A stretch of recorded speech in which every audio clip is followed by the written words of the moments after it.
Multiplicação de tensores. Aqui que começa a pegar um pouquinho, porque é diferente. Matmul agora não vai ser a mesma coisa que o dot product, tá? Matmul seria multiplicação de matrizes. E dot product é um conceito diferente. A gente não vai entrar em dot product, porque para o que a gente quer fazer com redes neurais, Matmul é mais do que suficiente. Mas eu só quis deixar claro que, olha, são diferentes. Eu acho que no TensorFlow, por exemplo, não tem dot. Só tem uma operação que eles chamam de tensor dot. Mas não tem tf.dot. Você tem tf.matmul, que faz a operação que a gente quer. E você tem essa outra operação que é o tf.tensor.dot. Eu não sei se é a mesma coisa, e se só tem uma limitação de não fazer broadcast, ou se realmente é diferente. No NumPy, eles mostram exatamente o exemplo para mostrar, olha, é diferente, toma cuidado. Então, se você tem aqui um tensor com essas dimensões, de 9 por 5 por 7 por 4, e um outro tensor de 9 por 5 por 4 por 3. E aí ele mostra, se você fizer a multiplicação de matrizes, que no caso seria a multiplicação aqui de tensor, mas fazendo aquele esquema de linha por coluna, você vai pegar as últimas dimensões e vai tratar como se fosse uma matriz aqui, tá vendo? 7 por 4, 7 por 4, ou 7 por 4, 4 por 3. Aí eu vou multiplicar, vai dar 7 por 3, tá vendo? E aqui está igual, então vai ficar 9 e 5. Se tivesse diferente, essas dimensões aqui, aí tem a regrinha do broadcast, que dá para fazer o broadcast, ou se tivesse diferente e não desse para fazer o broadcast, ele dava erro. Não tem como fazer a multiplicação matricial aqui nesses tensores. Entendeu? Todo mundo entendeu? Não? Está mais ou menos?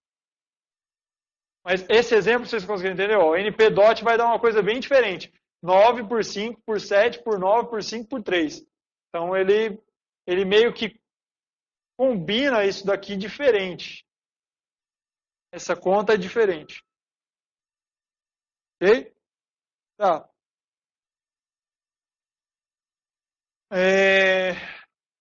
No TensorFlow, aqui no TensorFlow ele até não faz pelo que eu entendi, ele não faz o broadcast, tá? E eu até fiz uns testes, ele realmente não faz. Para essa operação, Matmul. Os inputs precisam ser os inputs seguidos das suas transposições, porque tem como você aplicar a transposta já na função, precisam ser tensores de ranking, de dimensão maior ou igual a 2, onde as dimensões mais internas, que são aquelas últimas lá, especificadas, as dimensões mais internas dos dois tensores têm que especificar uma multiplicação matricial válida, que é a dimensão de colunas da primeira tem que ser igual à dimensão de linhas da segunda, para fazer aquela multiplicação. É exatamente o que ele está falando aqui lá na documentação. Tem que fazer uma multiplicação matricial válida. E todas as outras dimensões mais externas, que são todas as dimensões de antes, precisam ser iguais. Entendeu? Então, isso é o que acontece no TensorFlow. Aqui é só caso você queira colocar, multiplica A com B, mas só que se você for tentar fazer A com B direto, vai dar problema de dimensão. Mas eu não quero aplicar uma transposta antes sozinho. Então, joga tudo na mesma função. Só coloca true, ele vai fazer a transposta de A primeiro e multiplicar com B. Ou senão, faz a transposta de B. E assim por diante, você pode fazer essas operações dentro da função sem precisar ficar desmembrando essa operação em várias linhas. E aqui está no PyTorch. O PyTorch já faz a operação de broadcast. Então, e aqui fica mais legal de ver. Por exemplo, nesse caso aqui eu tenho dois tensores que são de dimensão 1, são vetores. E tem tamanho 3. Então, se for multiplicar os dois com o Matmul, o produto escalar, né? O produto matricial de dois vetores vai dar um escalar. Por isso que a dimensão dele, o tamanho dele aqui é 0. Não tem, é um número só, é um escalar. Se eu for multiplicar uma matriz por um vetor, então, por exemplo, tem uma matriz de 3 por 4 e um vetor de tamanho 4, com uma dimensão, mas de tamanho 4. Se eu for multiplicar, ele vai fazer o broadcast desse cara aqui e vai fingir que esse tensor é uma matriz de 3 por 4, em que todos os quadros são iguais a esse tensor. Então aqui não são todos os elementos que são iguais, são todos os vetores para formar, são 3 vetores iguais para formar essa matriz 3 por 4. Entendeu? Esse é o jeito que ele faz o broadcast aqui. Aí ele consegue fazer, se eu vou fazer 3 por 4, aqui era 4 por 1, né? Aí 3 por... É verdade, mentira. Seria fazer isso se fosse para fazer multiplicação elemento por elemento. Como é multiplicação matricial, ele vai fazer isso aqui virar uma matriz que dá para multiplicar por aqui. Então ele vai acrescentar um 1 para cá. Então 3 por 4 vezes 4 por 1 vai dar 3 por 1. Exatamente esse cara aqui. Aí depois ele tira o 1 que ele adicionou. Tá? Esse é o broadcast no PyTorch. Que é muito próximo, que é igualzinho o broadcast do NumPy. Aí eu tenho aqui no tensor... Aqui eu já vou ter um tensor, que ele chamou aqui de batched matrix. Então uma lista de matrizes. Então ele tem 3 dimensões, tá? 10, 3 e 4, 10 por 3 por 4. E eu quero multiplicar por um vetor de tamanho 4. Com uma dimensão. Aí eu vou fazer essa multiplicação. De novo, ele vai pegar esse cara, adicionar uma dimensão aqui, fazer virar 4 por 1. Vai multiplicar aqui, vai virar 3 por 1. Só que ele vai fazer isso para as 10 posições, para as 10 matrizes, vai virar 10 por 3. E depois ele tira o 1 que estava aqui, porque foi ele que adicionou. Tudo bem? Virou 10 por 3.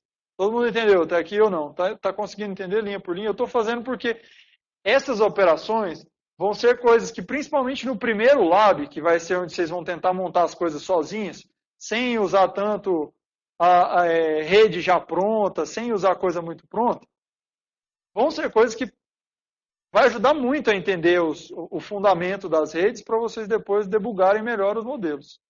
Tá? Então, é meio chato, é meio maçante, mas eu acho que pode ser interessante entender direitinho como isso funciona.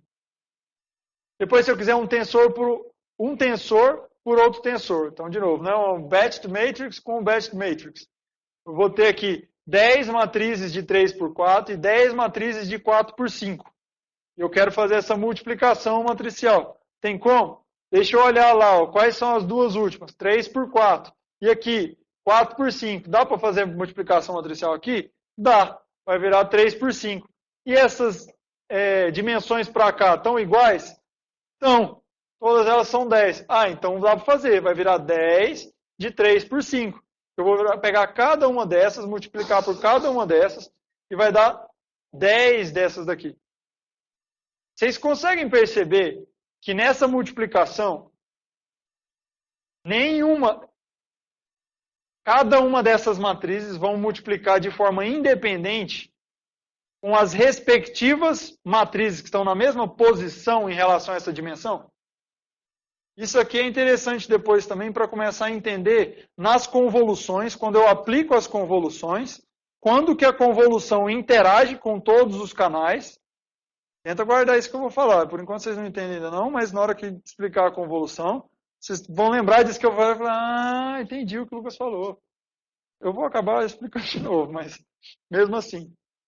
Aí é que a gente vai entender quando que uma convolução está pegando todos os canais e por que que cada um dos neurônios da próxima camada não interage um com o outro.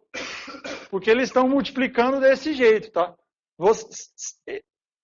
Tem como você fazer eles se interagirem? Tem, mas eles não precisam. Nesse caso, por exemplo, cada uma dessas matrizes está multiplicando com a respectiva matriz que está na mesma posição. Imagina que isso aqui é uma lista, tá? Esquece o 3 por 4. Então eu vou ter um númerozinho aqui nessa lista com 10 posições. Cada um desses vai estar fazendo meio que uma multiplicação elemento por elemento de cada uma das matrizes. Então, uma não tem nada a ver com a outra, as operações. Eu estou multiplicando e somando, não tem nada a ver uma com a outra. Tá? E depois vai sobrar para mim 10 por 3 por 5. Ah, por que é 3 por 5? Porque esses não são elementos mesmo, são matrizes. E quando eu multipliquei elas se interagem e fazem virar uma matriz de uma dimensão diferente. Todo mundo entendeu? Alguma dúvida até aqui? Não?